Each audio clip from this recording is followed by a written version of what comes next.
Yeah, Hick, it's in times of unexpected crisis or challenge when a leader really shows his or her true colors. Can you share with us an experience as governor or mayor or as an entrepreneur when you had an unexpected, like worst day at the office and what you did to rectify it? Oh my God, where to choose?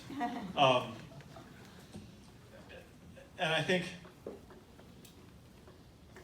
well, I think one example we had in 2013, after we had 2 years of the worst droughts, 2 years of the worst wildfires.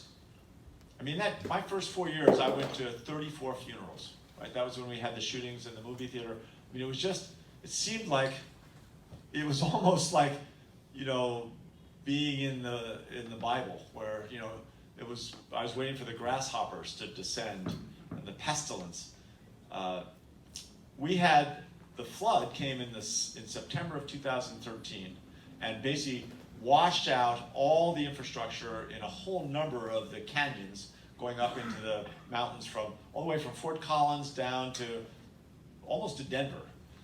And I went and met, so the flooding started on Wednesday, really Thursday, Friday, and then Saturday was the worst day. Sunday, we began to be able to get a look and see how bad the damage was. And my Secretary of Transportation said, well, we think we're going to be able to at least temporarily get all the temporary roads and bridges back in place by the middle of January.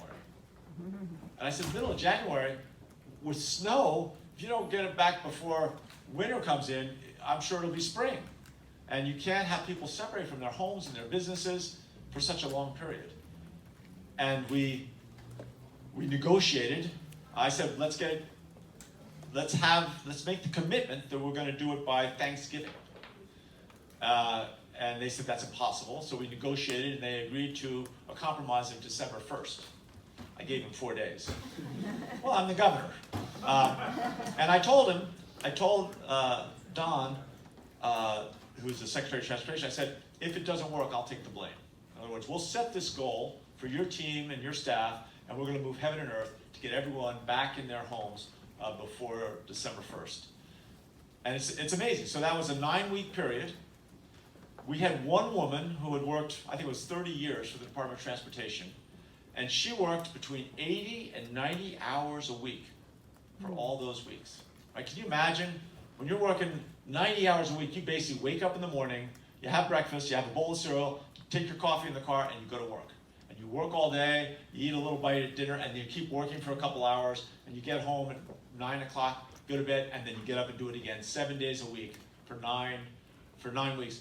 She told me afterward, because we made it, right? We had every one of those towns was connected 2 days early, right, on the 29th of November. She told me it was the greatest professional experience of her life. And she came to me and she said, thank you for asking us to go beyond what anyone thought we could do. And I think that's oftentimes a problem in government, is we're trying to be too reasonable. And when things really matter, we need to get extraordinary deeds from ordinary people. So that's one place where I think that it worked out. I could probably give you a couple of examples where it didn't work out as well.